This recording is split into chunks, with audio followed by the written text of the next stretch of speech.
At what point did you want to start directing? After the first big strike during my career as an actor, we had a strike in 2002, I think, or three, or something like that. There wasn't a lot of work for Black American actors. There wasn't hardly anything. Like, we were like not getting any work. And at that time, I had already been writing scripts and wanting to learn the production process, which helped me understand my acting career a little bit better. But it was a necessity, to the point where I was like, listen, I'm not getting any work. I'm auditioning, nothing's happening. And I want to have a reason on why I'm doing this thing called acting and why I'm in this entertainment career.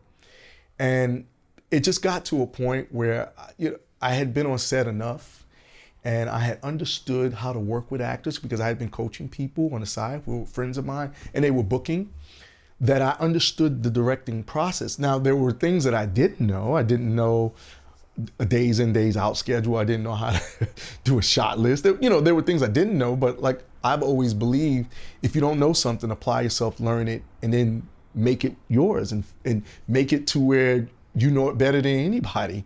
And so I got to a point where I'm like, okay, listen, I need to know what it is to be able to direct.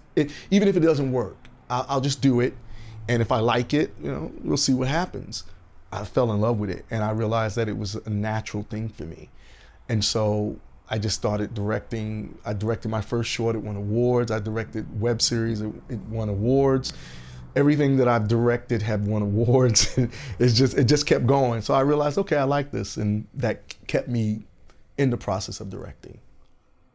You think that an actor has to change how they own who they are from, I don't even know if I'm saying this right, but changing that mindset from the director to actor and back and forth? Is there something where you have to become comfortable with who you are in instructing people how to do something? Probably the same for teaching as well. With actors, because there are different levels of battles that they face.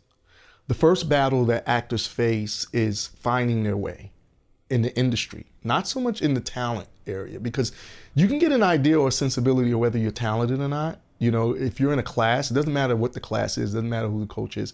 You can get a sensibility of who you are as an artist. If you need to work more on specific things, or if you need to focus more on certain things. The first level to me, mostly for them, is the business. Like, they don't understand the business. So you have to help them to relate with, like, listen, this is a business. Like, it's not just you wanting to be on a red carpet or you being on the set. There's a business behind it. There's a responsibility. The second level is, once they get to a point of knowing that they're good, there's a bitterness. Because you can be an amazing actor, and if you don't get the work that you feel you deserve, you become bitter. Or if you're not working at all, say for instance you book maybe 4 jobs in a year, and then there's 5 years of nothing. That can make you bitter, especially if you know you're great. The third and final level to me is liberation of knowing who you are. And I think that's kind of what you're asking about. Because then you say, okay, listen, there have been people who've been successful in their acting career and still got out the business. Like, I mean, if you go back and you look at a lot of the actors from the 80s, I'm like, whatever happened to this person? Yeah, I know. They got out the business. They got into real estate.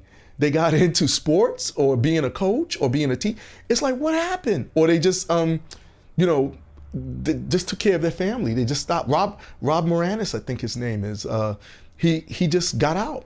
He was one of the highest paid actors, and he just took care of his family. That was what's most important. As a coach, your job, and listen, most people come in my life, or I come into their life, and they want me to be their big uncle, they want me to be their mentor, they want me to be their shaman, whatever, their guru. I said, listen, I'm your acting coach. And what I really care more about than anything is your career. Because if you focus on your career, all the things that would give you most of the problems would be taken care of. You'll be able to focus on things that will watch out for you. If you want the desires of your heart, that shifts. I always give a good analogy. I say, listen, we go to an ice cream shop, right? What's your favorite ice cream? Let me ask you that. What's your favorite ice cream? Oh, Reese's Peanut Butter Cup. Okay. How many times have you gone to an ice cream shop, had that in mind on that's one of my favorites too, as what you're gonna get. Like, I'm gonna get that Reese's. And then you go there, maybe the Cold Stone or something, and you say, ooh, what's that? And then you get that. Right. Because that's who we are as human beings. We move and we go according to how we feel. And so in your career, can you really trust that? You can't, especially if you don't understand the business. So when that pumpkin spice appears, you got to go with that. And you have to understand why you're going with that. And it's not that you don't love the peanut butter cup. It's just that, you know what, I want to try this. And being okay with yourself as a human being and saying, listen, when you get to a certain level as an actor and you say, okay, I don't want to do this anymore, because people do it. That doesn't mean that the desire dies. You just better make sure you got a backup plan, because it's going to hit you again. It happens all the time. I bump into people who I was acting with back when I was just in class as an actor. And they've gotten married and had kids and they got great jobs. And they're going, oh, how you been? Are you still acting? Yes, I am. Oh, I got out a while ago. But I'm thinking about getting headshots. I'm thinking about maybe getting out on, don't you have kids? Yeah, but they're older now. The desire doesn't leave, which is why people have midlife crisis. They're not doing what they really want to do.